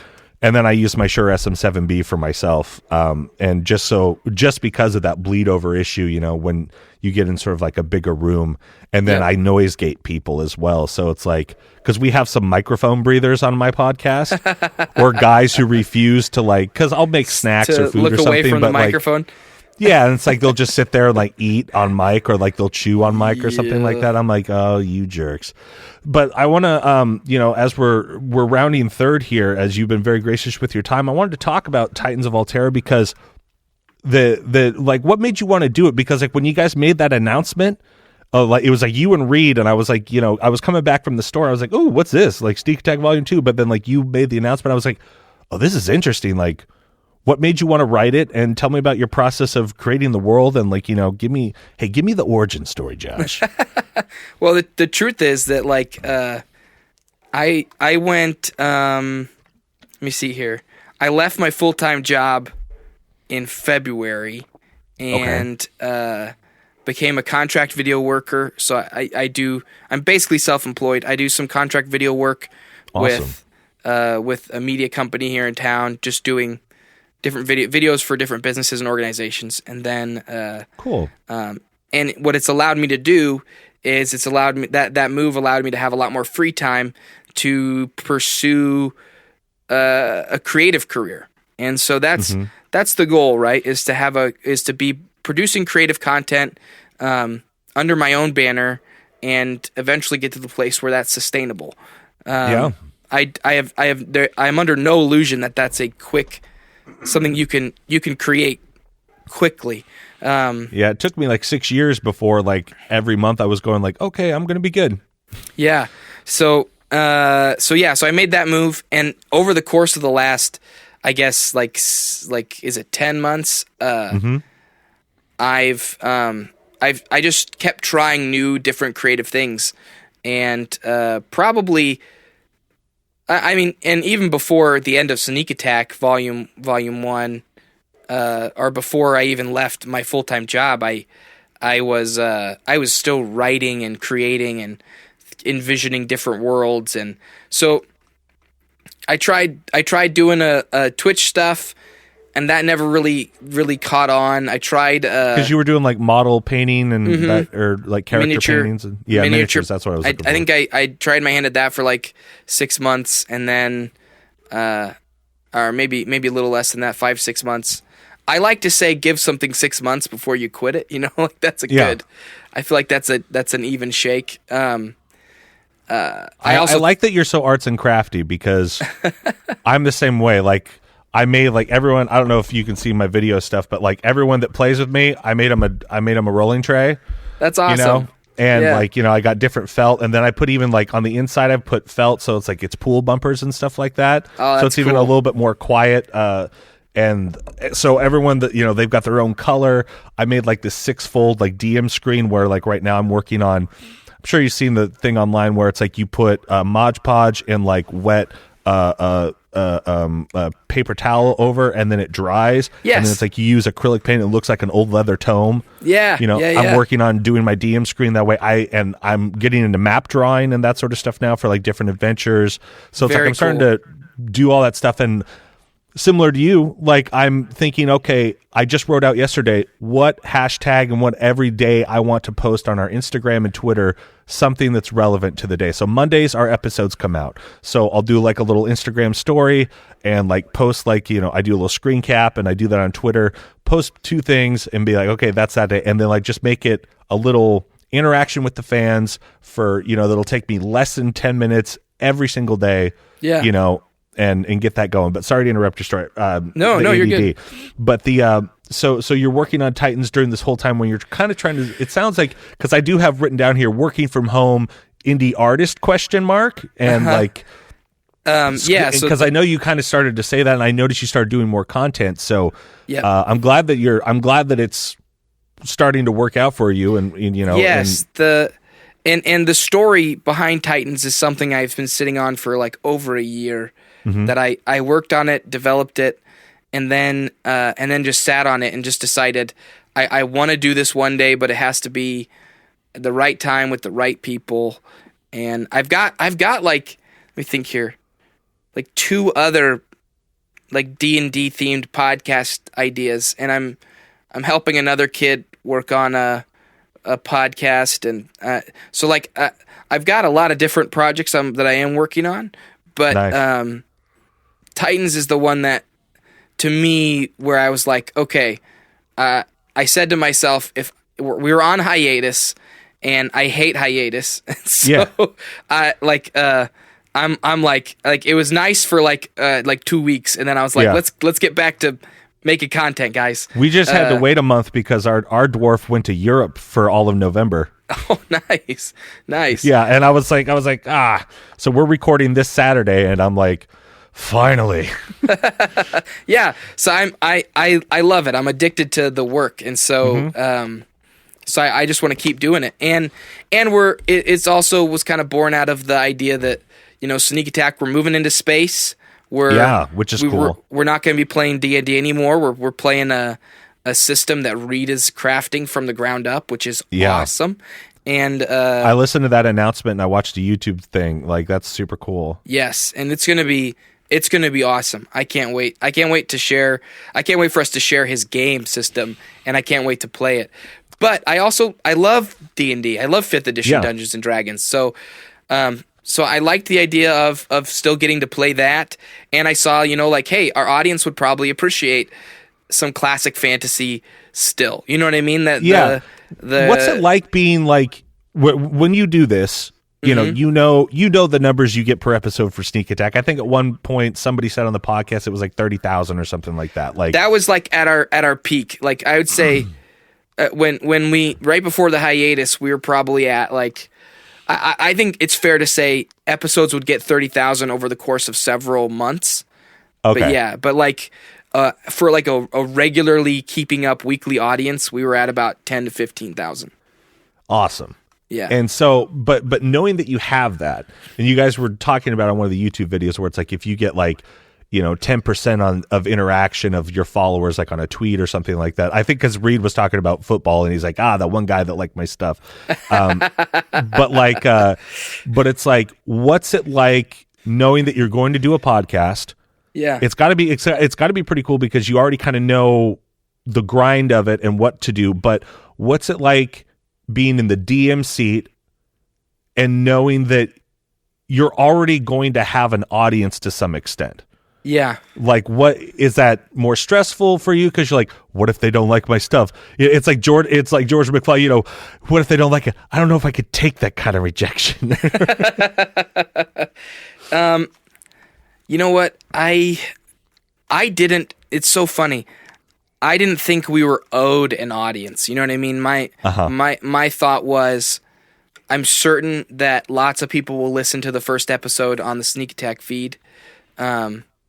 But how many people from that will jump over to Titans, you know what I mean, and actually listen to the second episode and actually stick with us for the first month. And we're still, I mean, we're only 1 month out. So like, I still have questions in my head about, you know, will people decide to follow and keep up with our story? I don't feel like it's as guaranteed as it might seem, but the people who have shown up have been super invested in, and we've gotten tons of wonderful feedback and great reviews on iTunes. And so I've been incredibly pleasantly surprised. And despite the fact that, you know, it'd be easy, I think, to write off any success we have as, oh, it's just, you know, fall off from sneak attack. But I kind of refuse to dip into that mindset. We're creating something, and it is its own thing. Yeah. And people are enjoying it. And I think for me that's a huge success. We're just on the edge of 50,000 downloads. Wow! In the second month, and I don't think our podcast over the last almost 3 years has 50,000 downloads. So it's so funny, man, because I have these weird two brains. I'm a 3-year-old podcast creator who's who helped build a podcast that's got, you know, millions of downloads. Yeah, that's crazy, man. But I'm also a creator, a singular creator of a new podcast that's small and new, and so I have this kind of what's the word I'm looking for? I have sometimes the attitude of an established creator, and but then but my podcast has to deal with a lot of the perspective of being young podcasts, and I have to remember that we're young, and go like, man, because there's a part of me that goes like, oh, we're nowhere near sneak attack downloads.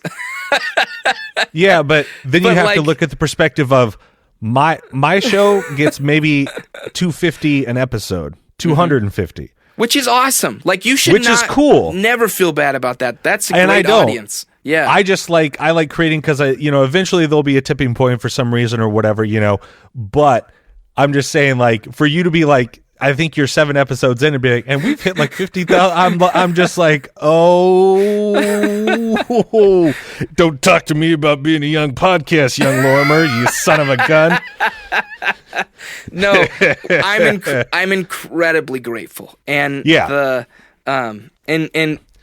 if you turned all Hollywood on me and were a jerk this whole time, I'd be like, man, 2 podcasts have changed him. But you're exactly how I thought you'd be. You've been fantastic. I'm glad, man. I don't ever want to lose sight of what's it like, as we're wrapping up here. Like, the one thing that I find interesting is that, like, with this one, you're kind of going back to the origins of, like, getting Kelsey to play, which is like you're playing with the people that you kind of like played with before. When I forget, what did you transform? You transformed like Twilight or Harry Potter or something into it for her that original time. So, like, we joke about it. I made a party game of what was it? Hunger Games. Hunger Games, that's what it was. And oh my gosh, if Kelsey heard you mention her name in the same breath as Twilight, she wouldn't be happy. Oh, okay. I knew it was one of those, but like I said, like, I'm a decade older, so no, it's like, you're fine. I just thought that was funny. My daughter was a Hunger Games person, and at that point I was like, I don't get it. Yeah, but yeah. When I was dating my wife, it was like, let's go to the midnight show and at Twilight. I was like, I guess. Yep.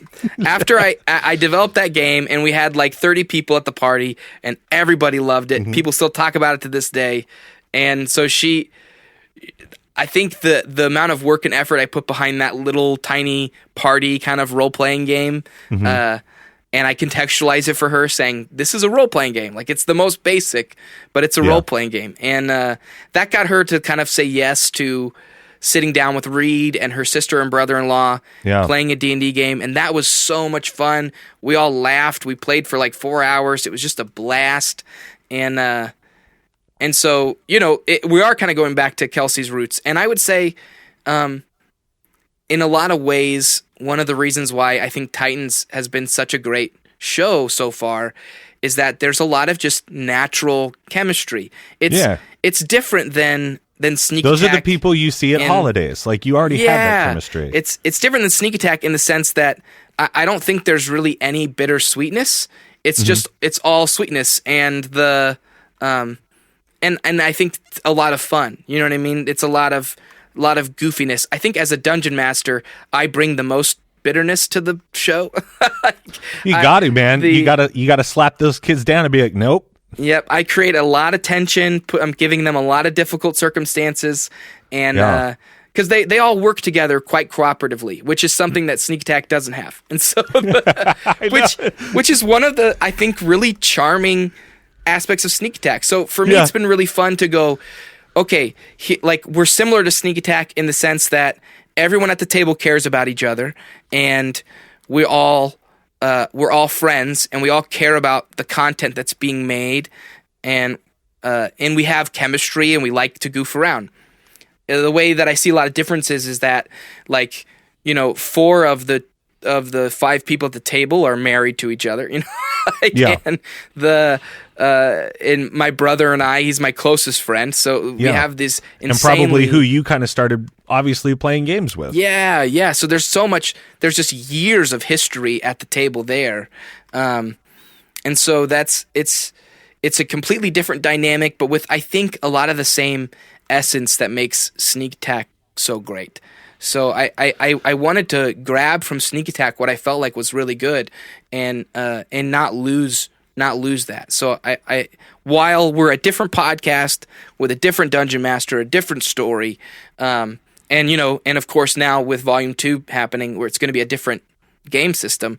I hope, it's my hope that people within the kind of the family of podcasts that we're building will find just as much fun and enjoyment from Titans as they did from Sneak Attack, or a new kind, but that they can still appreciate. It's definitely new. Like my Caleb, I was like, when the first 2 episodes were out, I messaged him. I'm like, "You've been listening to Titans?" And he goes, "Yeah." He goes, "It's goofier." And I was like, I know, I love it. It's like a silly goose time, like, there's such a different aspect because, like, you don't have like the anarchy personality of Danny, and you don't have the personality of Mike going like, well, I'm just going to do this instead. Like you kind of have like this fun group that all seems to kind of, like you were saying, like kind of gel and get along. I'm sure like there'll be divergences at some point and people have different opinions or whatever, but like it's a little bit more happy-go-lucky rather than like, a chaotic group of 4 people that have to work together. And listen, that I knew it was going to be like that, so I intentionally set it up that they all kind of have known each other. That it's the characters themselves have history, and so there's not I wanted there to be. I wanted us to plausibly understand the familiarity that will naturally happen between the players, so that it didn't feel out of context. And that's one of the things I like about Sneak Attack is, in truth, like, episode 1 of Sneak Attack, it's the second time my wife's hung out with Mike and Danny. So like she at the table in those moments is unfamiliar with those 2 guys, like as like people to hang out with. And so, which is funny because Mike and your wife, like they definitely become like more like pals as far as like, absolutely. Like the sort of subversive humor of things. And especially I think it's episode 8 is when you guys go to the lineup where it's Akio, Brenna, Sherwood, and Grayek, whereas up to episode 8 you were 3rd and Mike was 4th in the introduction lineup. I just noticed that listening. And that's when we lock. Is that kind of when we lock in our intro lineup? Yeah, exactly. Because I think you were 3rd in the first 6 or 7 episodes, and then you went to 4th because I think you switched to a different table or something like that. Yeah. Also, props to you on making that table, man. Like I saw that you had put down like the felt and you had done all the work and. Well, I'm moving around a little bit because I got to plug my laptop in. It's going to die here in a minute. It's all good. In case my voice changes. Here, just give me a minute. Yeah, no problem. I don't know if you edit these or not. So Yeah, there'll be a couple edit points. Because if you don't, I was like, I'll just keep talking. Namely, whenever you're talking, I edit out. Perfect. That's exactly how I prefer to be in a podcast. This is a show that no, I'm not going to edit any of that out. Like that's a joke on my podcast. Like I'll be like, all getting cut, and then I don't cut any of it, and then like people will ask, and they'll be like, "What did you cut?" And I'm like, "Oh, nothing." Like nothing. I just want to make the players feel bad for wasting my time. Oh, that's funny. My table. My brother-in-law built the wood, so I didn't build. I didn't build it. My brother-in-law, Lance, my little sister's husband, he's a wood guy, and he built the whole table. I just finally felted the insert. So yeah, which just we were waiting for forever, and we were talking about taking it to a pool shop and having it felted there, and I looked up how expensive that was and was like, you were like, I don't have a full-time job anymore. Let's not do that. So I grabbed some glue, some of that spray glue that you put on the wood, and then I laid out the felt and pulled it tight, got a staple gun, stapled the other side and with like a million staples, and then locked it in. Yeah. That was awesome, fun. Man. I've heard you talk about it and stuff. And like I said, I was like, when we were initially texting, I was like, I think we're very similar. Like we're crafty guys who like see the bigger picture, but also are definitely okay with dreaming the bigger picture. While some people are like, well, that's kind of weird, and you're like, no, couldn't you see all the possibilities in it? Wouldn't it be crazy? Yeah, it's good. It's good to have people around us that can temper that and keep us. It is good to have that. From getting off the hinge. Yeah, that's why I appreciate Reed. That's why I appreciate Mike and Danny and Kelsey. Those guys have all of them have kind of helped speak into me and my own creative pursuits. And honestly, I don't think I would have been able to successfully have left the full-time job, and I don't think Titans would be what it is right now and what it's going to be, which is probably the thing I'm most excited about, and it's what I'm most excited about Volume 2 with Sneak Attack, is I feel like we don't really know what we have our hands on yet, you know? Like Reed's creating a game system, and and I'm writing a world book, and we don't know what what kind of audience will be there for those types of content, but I'm really excited to see. And you're gonna have at least one listener. I'll be there.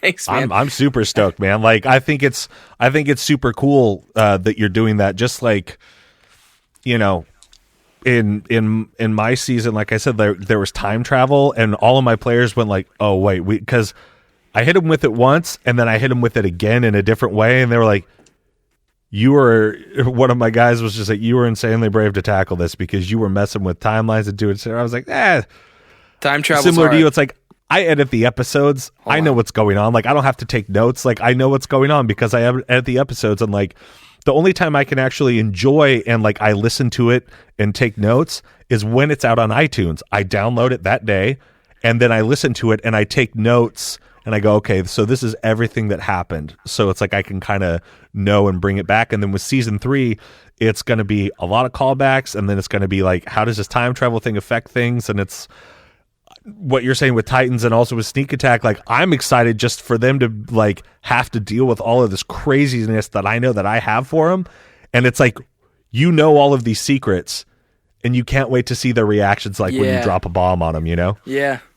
Yeah, for you, I'm and stoked. Obviously, like the larger online reaction that you'll likely get, you know, because we have little to no reaction. Like when I'm like, I'll check Twitter and I'm like, the same 2 people liked it. Good, at least we still got them, you know. But it's no, I'd probably say like in another month or so, I'll probably say if you can hang out with Titans until episode 11. You know what I mean? If you can stick around for the first 11 episodes, that's what I'm like. Cause we just finished recording episode 10, and we're gonna record episode 1 here soon, or episode 11. And for me, the next 4 episodes is the end of Act 1. Like the whole like kind of premise of the world and the story is kind of gonna get launched, and that's when it sounds funny to be saying this, but for me, after episode 11, the like kind of real classic D&D is going to get played. Like up to this point, it's been a lot of setup, a lot of kind of building the world and the story to kind of build to this adventure that they're going to be, that the players are going to be put on. I have to break them from the foundations of where they call home and send them out on a quest that kind of allows them to explore new and unique and random things. And I didn't want to just do that the way a lot of classic D&D games do it. I didn't want to just do we're all here and we're all accepting this mission and then we leave. You know what I mean? Or have all of that backstory happen before the podcast started. So I liked the idea of just going, let's create it. Let's show the listeners the backstory and then jump into the adventure. It's kind of like in Sneak Attack where you guys all take the week-long break, you go study with Bartholomew, and then it's like, hey, let's get back together at the thing, and then maybe we'll continue on adventuring together. Yeah, I just took what I really liked from that episode and blew it up into 11 episodes. Hey, do what you know, man, and like, refine it and keep doing it, and I think it's fantastic, and I'm having a great time listening. I'm very excited for Sneak Attack Volume 2. Same. I actually have something I couldn't complete because during this holiday season, because we were just texting the other day, and in early December at that point, this will be out at the end of December, but I was working on something as a gift to you guys for helping me through a lot of hard times and stuff like that. I took and I'm slowly working on it now, but like I said, Santa Claus this season, I'm doing 4 or 5 Santa Claus messages a day on top of my normal voiceover work. So it's like 10 voiceovers a day, but I'm slowly putting together. I have a fully orchestrated version that you will get of Sherwood's song that Kelsey wrote and sang with your buddy who played guitar. I'm creating an entire, I'm taking that. I was actually going to ask you if you have the original MP3, if you could email it to me. If not, I've got it cut out from the episode that I'm using right now, and I'm completely orchestrating it. So there's going to be strings, there's going to be percussion, there's all sorts of horns, all sorts of stuff.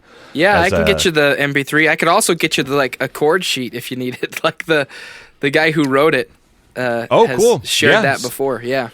Yeah, send it over. I mean, it'd probably help me out. I pick everything out by ear, fairly easy. But yeah, if you're a musician, any way to great at that.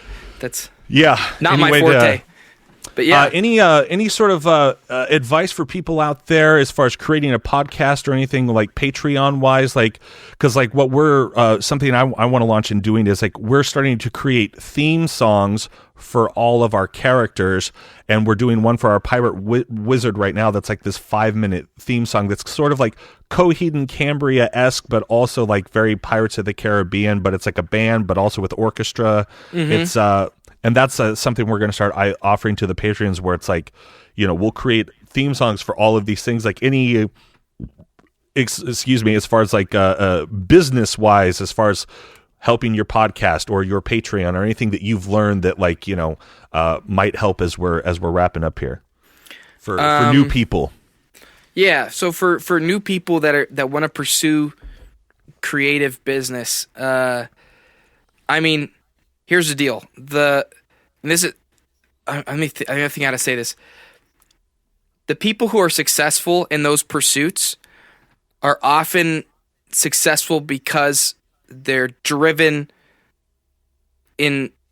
by a love and a passion for the work itself. Sometimes I talk to, because I get taken to lunch a lot now by different young people that want to create something, and sometimes the attitude that the guy or gal sitting across the table from me has is, I just want to be successful so I can stop working. So I don't have to work anymore. So I can just do the thing I want to do and not have to do the thing I don't want to do. The truth is, do the thing you want to do long enough and it becomes the thing you don't want to do. So work is inevitable. Work is part of recording. Work is part of life. And if you can accept that you're always going to be working, and the goal becomes not to get to a place where you don't have to work anymore, but to get to a place where you can do the best work that you could possibly do. And you do the best work you could possibly do when you're doing what you love and being compensated for what you love is worth. Like, Yeah. that needs, so like for an artist, getting paid for your I agree artistic 100%. work, And like I'm what your I'm artistic with you, like worth on is that thing worth, where it's like I get paid to do doing something the artistic work that you love doing the most. That if you like in that window where if you're in that place, you're going to be making the best thing you could possibly be making. Because there's not fear for financial that's why I bristled like when for you taking care when of you said like yourself or the your 10,000 family. words, because I get scripts for 10,000 words and I go, oh God, I don't want to read this at all. But it's like, dude, this will take care of your bills for the month. Like, just read this stupid script, take 30 minutes, and like, you know, pay your bills. And I'm like, but I'm like, oh, I'd just rather watch Netflix. Yeah. So, like, you're gonna always be working, and the truth is, a lot of these people, like you look at like Critical Role and some of these other like podcasters who are doing things full time. You know what I mean? Like it takes a lot to work full time. You look at even the Glass Cannon podcast, right? They've got a Patreon that's pulling in over $10,000 a month, which is a lot of money, right? You look at that, you go, a lot of money, but they've said very, very clearly that none of them have quit their jobs. They're all still working. Like they didn't go, hey, we're making, over 100,000 a year. We can all quit our jobs and do this full time. They all still have families. They all still have responsibilities. Yeah. Like, and by the way, even if they did quit all their jobs and start doing that full time, then that's now intense work that they have to be incredibly devoted to. Yeah. And I think it takes a lot of drive. It takes you have to be very driven in order to pursue that. I don't think it's impossible. I don't think it's something that's unattainable for anybody. I think if you're willing to put in the time and the effort, I think you'd be surprised by this idea that viralness is necessary for success. Yeah, is ridiculous. I think you need to be willing to put time and work into something, and you need to be willing to autopsy that thing if it isn't working.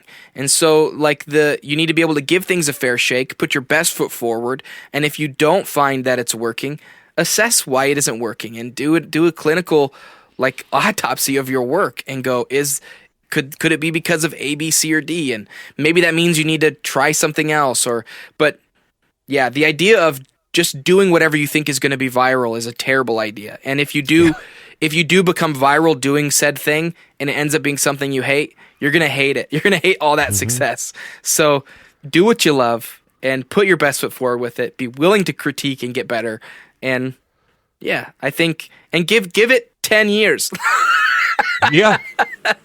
I'm in year 8 of voiceover. And yeah.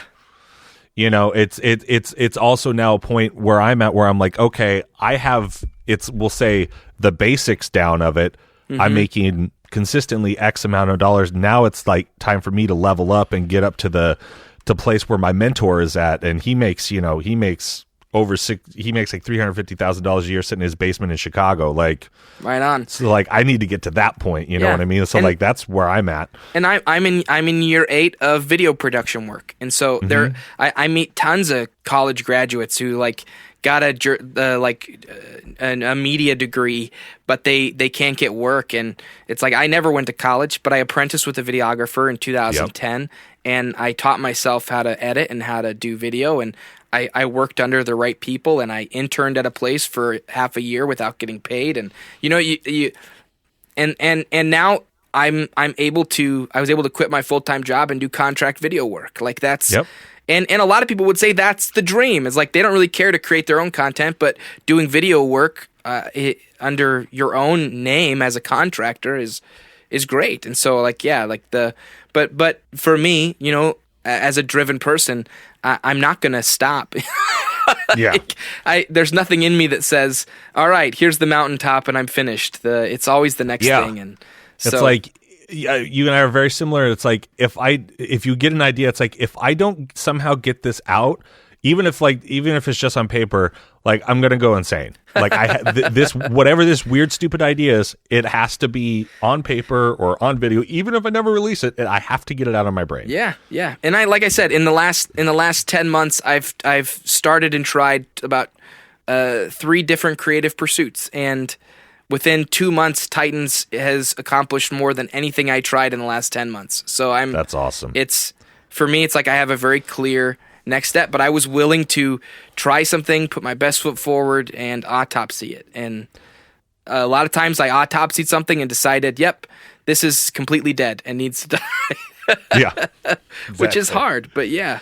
So I don't know if that's good advice yet or not. I'm only 29, and it's great advice. So, and you're a much more level-headed man than I was at 29.